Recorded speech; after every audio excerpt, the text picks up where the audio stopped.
अस्सलाम वालेकुम viewers, welcome back to my channel. आज की वीडियो में मैं आपके साथ लेदर की जैकेट की क्लीनिंग शेयर करूंगी कि आप इसको घर में ही बिना पैसे खर्च किए किस तरह से साफ़ कर सकते हैं। इस पे अगर दाग धब्बे लग जाएं तो उसको किस तरह से क्लीन कर सकते हैं, इसकी शाइन ख़त्म हो जाए तो इसकी शाइन को आप किस तरह से मेंटेन रख सकते हैं, अंदर से इसकी किस तरह से क्लीनिंग करनी है, ये सब चीज़ें आज की वीडियो में आपके साथ शेयर करूँगी। तो चलिए वीडियो स्टार्ट करते हैं। मेरे पास ये लेदर की जैकेट है, ये प्योर लेदर है।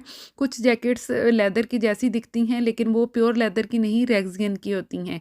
और लेकिन हमने इनको क्लीन किस तरह से करना है, बेशक लेदर जैसी हो या लेदर की हो, इनको क्लीन करने का तरीका शेयर करेंगी, अंदर से भी इसकी क्लीनिंग करेंगे। तो चलिए वीडियो स्टार्ट करते हैं। सबसे पहले तो आपने इसको चेक करना है कि ये जैकेट जो है ये पानी एब्जॉर्ब करती है या नहीं करती है।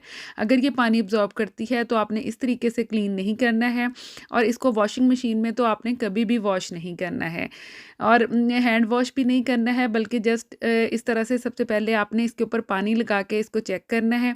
ये देखिए पानी इसके ऊपर ही है। जिस तरह कपड़े के ऊपर पानी डालें तो कपड़ा पानी जज़ब कर लेता है, ये जज़ब नहीं कर रही है। ये चूँकि प्योर लेदर की है इसलिए पानी तो इसके अंदर नहीं जाएगा। हमने इसी तरह से इसको क्लीन करना है।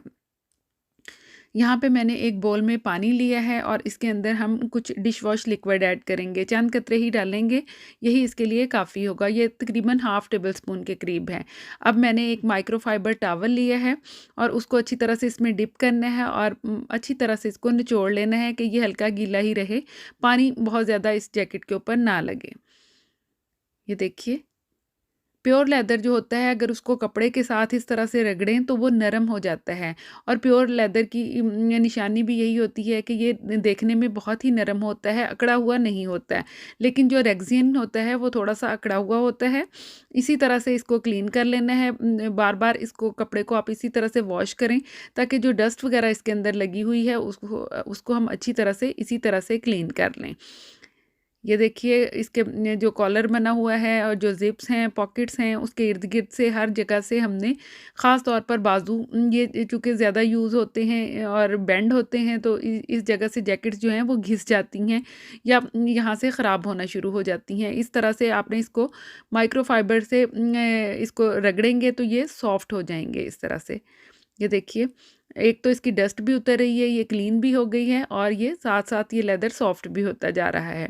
इसी तरह से मैं दोबारा इसी में इस तरह से डिप कर के इसकी बैक साइड भी इसी तरह से क्लीन कर लूँगी। ये देखिए आमतौर पर जैकेट को पॉलिश करने के लिए या साफ़ करने के लिए केमिकल या एसिड्स वगैरह यूज़ किए जाते हैं। हम इस वीडियो में बिल्कुल भी कोई केमिकल या एसिड यूज़ नहीं करेंगे, बल्कि घर में मौजूद ही एक चीज़ से इसको चमका लेंगे। अब मैं इसको पहले अंदर से क्लीन करूँगी। अंदर से चूँकि अस्तर या कपड़ा वगैरह लगा होता है तो उसके लिए मैंने यहाँ पे फैब्रिक सॉफ्टनर डाला है। ये कंडीशनर का काम करेगा क्योंकि इसमें पहले ही डिश वॉश लिक्विड तो डला हुआ है, यानी फ़ोम बन रहा है, और साथ में जो हमने कंडीशनर ये डाल दिया है, जो हम कपड़े वॉश करते हुए मशीन में डालते हैं, सॉफ्टनर, फैब्रिक सॉफ्टनर।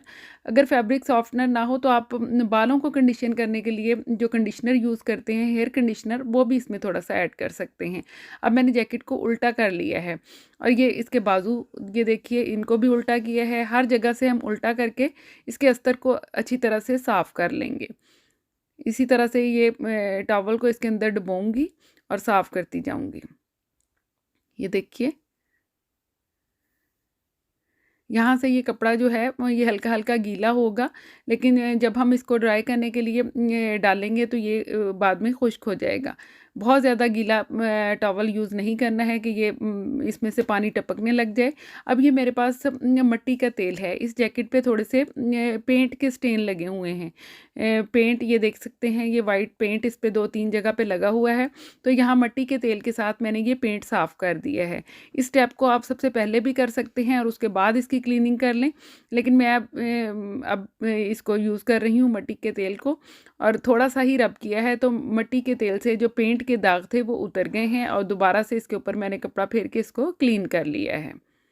ये देखिए, और इसकी स्मेल नहीं आएगी चूँकि बाद में हम इसको एंड में खुली हवा में हैंग करेंगे तो मिट्टी के तेल की स्मेल जो है वो खुद ब खुद ख़त्म हो जाएगी। इसकी ज़िप्स वगैरह खोल के अंदर से ये अस्तर को बाहर निकाल के इसको भी हम इसी तरह से इस कपड़े के साथ क्लीन कर लेंगे।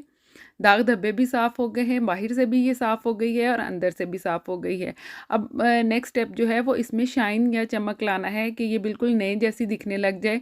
इसमें अगर कुछ क्रैक्स पड़े हुए हैं तो वो भी ख़त्म हो जाएँगे। ये मेरे पास लुब्रिकेंट ऑयल है जो आम तौर पर सिलाई मशीन वग़ैरह को देने के लिए हम यूज़ करते हैं, या कोई भी इस तरह के पुर्ज़े वग़ैरह के लिए ये यूज़ होता है। लेकिन जिन घरों में सिलाई मशीन होती है वहाँ पे ये तेल ज़रूर मौजूद होता है।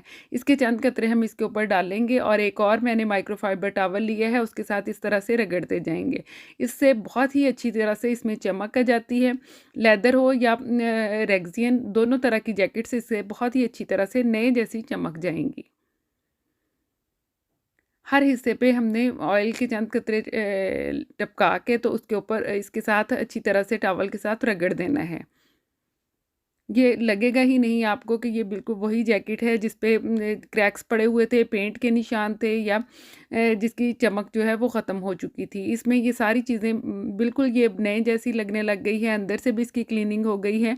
जब भी इस सीज़न के एंड पे आपने इसको जैकेट को रखना होता है तो उससे पहले इस तरह की क्लीनिंग ज़रूर करें। अगर आप नहीं करेंगे तो जो लेदर है ये भुर-भुर के गिरना शुरू हो जाता है।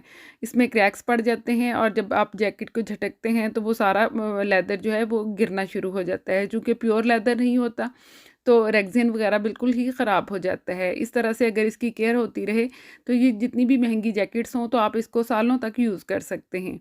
अब आप इसकी चमक देख सकते हैं, सॉफ्टनेस ख़ास तौर पर देखिए कितनी ये नरम मुलायम देखने में फ़ील हो रही है। ये देखिए, बैक साइड से चेक कर सकते हैं। वीडियो पसंद आए तो लाइक कर दीजिएगा, चैनल को सब्सक्राइब करें, दुआओं में याद रखिएगा। अल्लाह हाफ़िज़।